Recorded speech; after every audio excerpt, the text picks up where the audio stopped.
tri de population, purification ethnique. Le système, en s'affinant dans l'horreur, atteint alors les limites ultimes d'un racisme qui rappelle étrangement la solution finale nazie. Le docteur Basson m'a montré un document. Ce document contenait une proposition émanant de quelqu'un en Europe. Ce type disait qu'il possédait un produit, une bactérie, qui avait la possibilité de n'infecter, de ne rendre malade et de ne tuer que les gens pigmentés comme les Noirs. Le docteur Basson m'a demandé de me documenter et d'étudier scientifiquement cette possibilité. Est-ce vraiment possible? Notre conclusion a été que c'était tout à fait possible et il a été décidé que ce serait bien que le gouvernement en soit informé.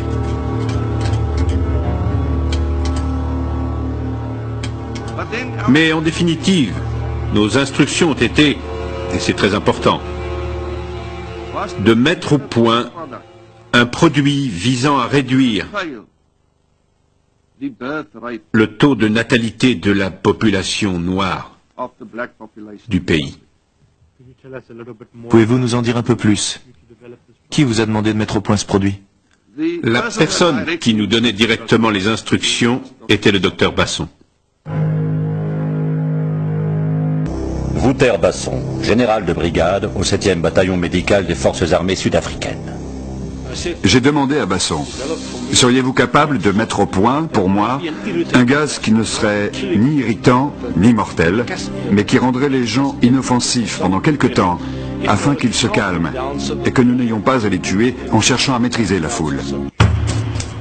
Qui est donc ce scientifique défini comme l'homme de la situation par le chef des armées de l'époque et chargé d'initier une stratégie pour soi-disant paralyser les foules sud-africaines, alors qu'on apprendra plus tard, par les témoignages de ses anciens collaborateurs, qu'il s'agirait d'un véritable projet de génocide? Il se trouve que je suis le témoin vivant de ce qui est arrivé. Je n'ai eu la preuve qu'en 1989, qu'on avait enduit mes vêtements de produits chimiques qui s'avéraient mortels s'ils rentraient en contact avec la peau.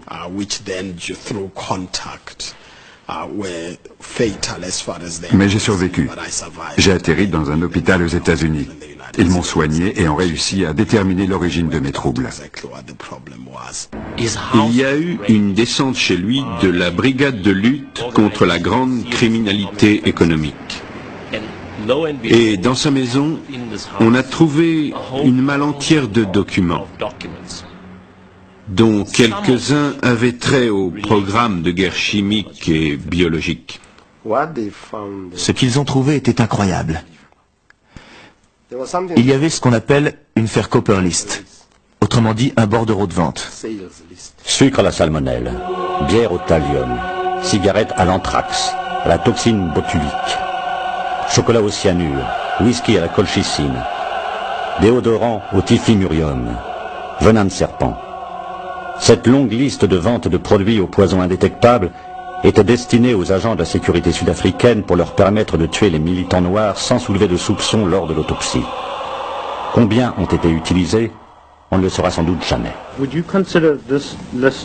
Selon vous, cette liste aurait-elle pu être utilisée à des fins de recherche scientifique, ou bien est-ce une liste d'armes meurtrières? Assurément une liste d'armes meurtrières. Aucun intérêt pour quelque recherche que ce soit. Parmi les méthodes qu'il est présumé avoir utilisées, l'une consistait à enduire l'opercule d'une canette de bière en aluminium avec du poison. Et si vous utilisiez cet opercule, la partie qui s'enfonce dans la canette, ça activait le poison.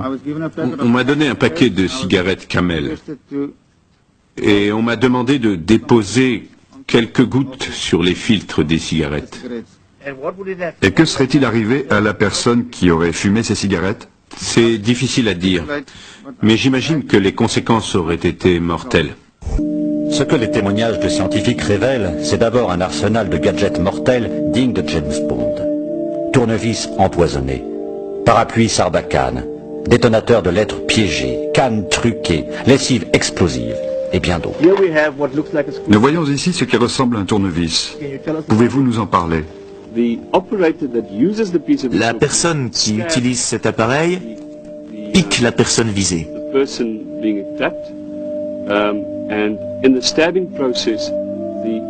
Le simple fait de la piquer libère le poison et les substances chimiques sont alors injectées dans l'individu.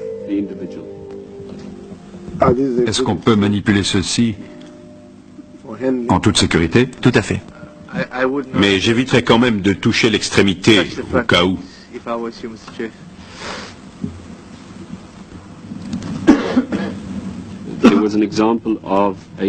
Il y avait aussi une aiguille contenue dans ce qui ressemblait à une pompe à vélo. En gros, vous avez dans les mains une pompe à vélo. Vous pouvez la faire coulisser pour sortir l'aiguille.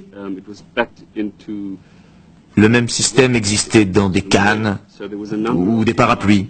Il y avait plusieurs façons de maquiller l'ensemble. Et à quoi servait la canne? Il y avait deux modèles. Le premier était une canne qui dissimulait une aiguille sur le bout. Le deuxième était une canne qui pouvait tirer une petite balle. Une balle en polycarbone qui était percée de nombreux petits trous, ce qui permettait d'y loger des substances toxiques. À très courte distance, l'idée était de pouvoir tirer dans la jambe de quelqu'un. Il y avait aussi 2 paquets de lessive Omo qui avaient un mécanisme explosif à l'intérieur.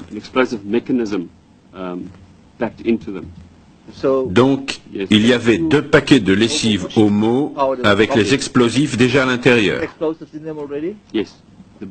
Oui. Les paquets contenaient des explosifs amorcés et prêts. Derrière cette panoplie d'inventions d'un autre âge, se profile plus gravement encore l'existence secrète et massive de produits destinés à propager des maladies à l'échelle d'un peuple, voire d'un continent. Anthrax, choléra, méningite, Ebola, sida.